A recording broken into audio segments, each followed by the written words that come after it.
오늘 기도하실 말씀은 사사기 20장 1절에서 7절까지 말씀입니다.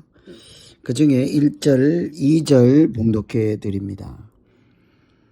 이에 이스라엘 자손이 단에서부터 브엘세바까지와 길르앗 땅에서 나와서 그 회중이 일제히 미스바에서 여호와 앞에 모였으니 온 백성의 어른 곧 이스라엘 모든 지파의 어른들은 하나님 백성의 총회에 섰고 칼을 빼는 보병은 40만 명이었으며. 아멘. 오늘 이 말씀은 에브라임 산지에 살던 레위인이 자기 아내를 데리고 베들레헴에서부터 다시 에브라임 산지로 가는 동안 겪었던 그런 악한 일을 통해서 온 지파가 서로 모여서 기바 사람들을 징벌하고자 하는 그런 내전이 일어나기 직전과 같은 그런 상황에 있었던 말씀입니다. 에브라임 산지에 살던 레위인이 그 아내가 베들레헴으로 도망을 갔을 때 베들레헴까지 내려가서 다시 에브라임 산지로 가는 동안 기브아에 머물 때에 불량배들이 레위인을 이렇게 악을 행하려고 할 때 이렇게 그 첩이 목숨을 잃게 되었습니다.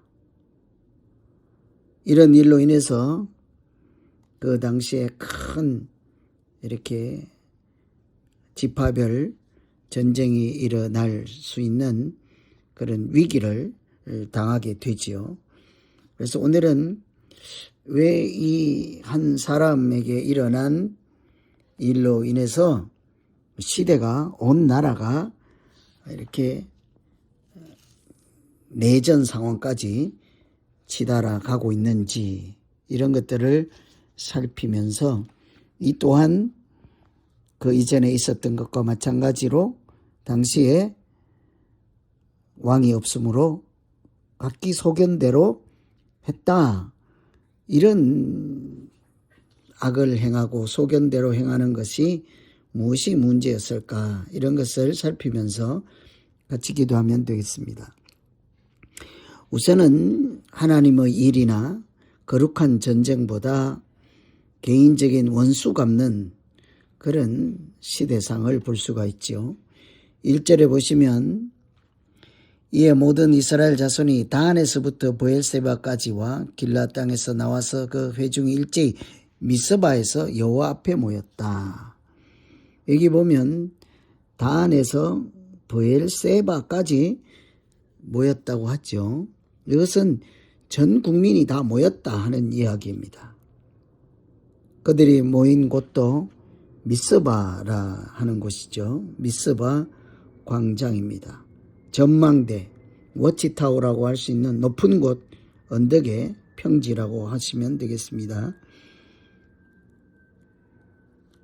이곳은 주로 온 나라가 모여서 금식하고 회개하고 기도하고 영적인 회복, 하나님 앞에서 회개, 이런 일들을 위해서 모였던 거룩한 곳이죠. 그런데 이 사사시대에 이 모든 단에서 브엘세바 모든 지파가 연합해서 뭉친 일은 온니엘 사사 외에는 그 이후에 없었습니다. 다 아시는 대로 삼손이 싸울 때도 외롭게 싸웠습니다. 그런데 이제는 레위인 한 사람 요청에 의해서 온 나라가 모여서 가만두지 않겠다 하는 거잖아요. 사사 드보라가 철병거 900승 갖고 있는 시스라와 싸울 때 아무리 호소를 해도 그들은 모이지 않았습니다. 기껏 1만 명 정도였죠. 그런데 한 사람, 레위인 한 사람 당한 일을 가지고 온 나라가 모였는데 그 숫자가 무려 40만 명이라고 하죠. 어떻게 생각하십니까? 나라가 위태롭고 하나님이 구원을 베푸시는 일에, 영적인 전쟁을 하는 일에 사람들이 모이지 않았습니다. 외면하였습니다. 그런데 형제의 원수를 갖고 개인적인 보복을 하는 데는 전 국민이 모여서 40만 명이나 모였습니다. 이런 현상은 하나님의 일이나 거룩한 전쟁이나 영적인 전쟁이나 이런 것보다 원수 갚는 일에 사람들의 관심이 얼마나 큰지를 금방 알 수 있는 말씀이죠. 팀 켈러 목사님은 이 내용에 대해서 이런 설명을 하였습니다. 이스라엘의 행동들은 악을 제거하려는 의도였고 아포의 행동들로 야기된 문제를 해결하는 의도였지만 그 각각의 행동이 더 큰 문제를 야기하는 것으로 드러났다. 이들은 문제를 풀기 위해서 모였지만 사실은 더 큰 문제를 만들어낸 악의 뿌리에 지나지 않겠지요. 하나님의 전쟁, 나라를 구하는 일에 무관심한 사람들이 개인적인 감정, 원수 갚는 일에 앞장서는 시대에, 그것이 또한 왕이 없으므로 각기 자기 소견대로 살았더라 하는 시대 현상인 거죠.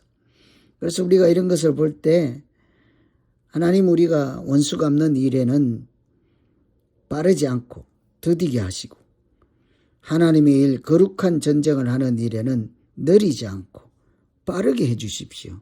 이런 기도가 필요하지 않겠습니까? 두 번째는 하나님의 뜻보다 사람의 뜻을 먼저 구하는 시대라고 볼 수 있습니다. 7절에 보시면 이스라엘 자손들아 너희가 다 여기 있은즉 너희의 의견과 방책을 낼지니라. 레위인이 있었던 자초지종을 모인 사람들에게 얘기하고는 당신들 어떻게 생각하느냐, 당신들 의견이 무엇이냐, 군중의 뜻을 묻고 있지요. 사실은 어떻게 해야 되겠습니까? 우리가 다 하나님의 자녀가 아니냐, 이 일을 두고 하나님이 뭐라고 하시고 하나님이 어떻게 인도하시는지 우리가 다 하나님의 뜻을 묻자, 이렇게 해야 되지 않겠습니까? 그런데 모인 사람들은 너희 의견이 무엇이냐? 사실은 지금까지 레위인이 첩을 두고 하나님을 잘 섬기는 사람처럼 그렇게 아내를 돌보지도 못했죠. 돌보지도 않았습니다. 그러면 이제라도 회개하는 소리가 나와야 되지 않겠습니까? 그런데 그렇지 않고 오직 원수 갚는 일, 사람들의 생각을 앞세우고 모든 것이 하나님의 뜻보다 자기들 중심적인 삶이 되었죠. 그래서 왕이 없으므로 소견대로 살았다 하는 일면인 것입니다. 이제는 개인이나 가정이나 지파나 이런 타락을 넘어 민족끼리 싸우고자 하는 일에 마음이 먼저 달려가고 하나님의 뜻을 묻지도 않으면서 자기 개인의 감정을 원수를 갖고자 하는 일에 앞장서는 그런 모습들을 보며 우리가 하나님을 왕으로 섬기지 않고 각자 소견에 오른 대로 행할 때 어떻게 타락해 갈 수 있는지를 염두에 두시면서 오늘 같이 기도하면 되겠습니다.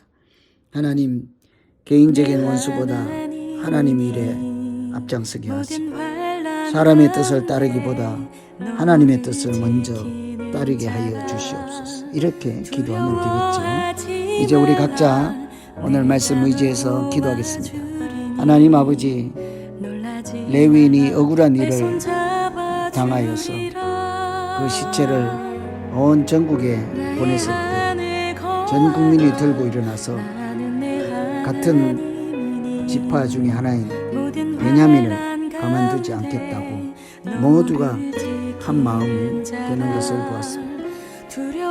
하나님의 전쟁이나 하나님의 거룩한 일을 위해서는 전부 바쁘다, 할 일이 있다, 급하다 하고는 외면했던 사람들, 이제는 원수 갚는 일에는 모두가 대동단계라는 것을 보며 하나님이 우리 마음에 없을 때 사람이 얼마나 악하게 되는지를 이렇게 보았습니다. 하나님, 우리가 믿음으로 살아갈 때 항상